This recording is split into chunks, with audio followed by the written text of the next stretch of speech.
ఈ మధ్య రామ్ చరణ్ గారిది గేమ్ చేంజర్ అనే సినిమా రిలీజ్ అయింది. ఆ సినిమా ఫ్లాప్ అయింది. అభిమానులు కూడా చాలా నిరాశ చెందారు. ఎన్నో ఎక్స్పెక్టేషన్స్ పెట్టుకున్నాం. శంకర్ గారు డైరెక్టర్, దిల్ రాజు గారు ప్రొడ్యూసర్. ఈ సినిమా చాలా బాగుంటదని చెప్పి అనుకున్నారు. అలాగే ట్రైలర్లు, టీజర్లు చూసిన తర్వాత చాలా బాగా ఎక్స్పెక్టేషన్స్ అయితే బాగా పెరిగిపోయినాయి అన్నమాట.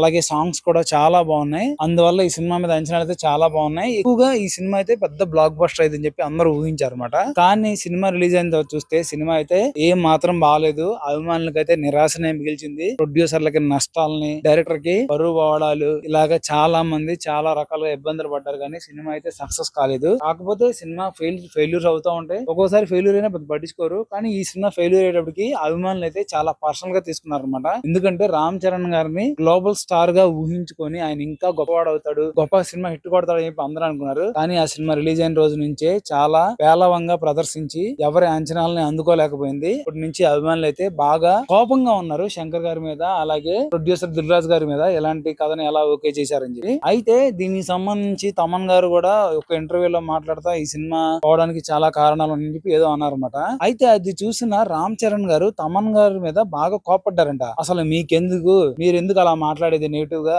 ఇలా మాట్లాడొచ్చు అసలు మీరు, సినిమా పోయింది ఓకే ఇంక వదిలేయండి, మీరు మళ్ళీ దానికి కెలికి అలా జరిగింది ఇలా జరిగింది ఎన్ని అవసరం లేదు కదా. అయినా అసలు మీరేం మ్యూజిక్ బాగా ఇవ్వలేదు, అసలు ఎక్కడా కూడా సరైన బ్యాక్గ్రౌండ్ స్కోర్ లేదు, సరైన పాటలు లేవు, ఏమి లేవు. అదే ఆ అల్లు అర్జున్ కో ఎన్టీఆర్ కో అయితే మాత్రం చాలా బాగా చేస్తారు, నాకు మాత్రం ఎవరు మీరు, అసలు అల్లు అర్జున్ తో మీకు ఎన్ని హిట్లు ఉన్నాయి, అల్లు అర్జున్ కొట్టిన హిట్లన్నీ మీ పేరు మీద ఉంటాయి, అలాంటిది కనీసం నాకు సరైన హిట్ కూడా ఇవ్వలేదు, మీరు కావాలనే చేశారేమోనని చెప్పి నాకు ఎక్కడో డౌట్ ఉంది. ఇంకోసారి గనక మీరు ఇలాగా నా సినిమా గురించి మాట్లాడితే మాత్రం నేను ఒప్పుకోనని చెప్పి రామ్ చరణ్ గారు తమన్ గారికి పెద్ద వార్నింగ్ ఇచ్చారని తెలుస్తా ఉంది అనమాట. నిజమే, యాక్చువల్ అయితే సినిమా బాలేదు, కానీ తమన్ గారు అయితే అలా మాట్లాడకూడదు, సైలెంట్ గా వదిలేయాలి. ఎందుకంటే ఇది చాలా మంది మనోభావాలను దెబ్బతీస్తుంది. ఎందుకంటే ఆయన చాలా గొప్ప హీరో. ఆయన ట్రిపుల్ ఆర్ లాంటి సినిమా చేసి ప్రపంచవ్యాప్తంగా అభిమానులు సంపాదించుకున్న హీరో.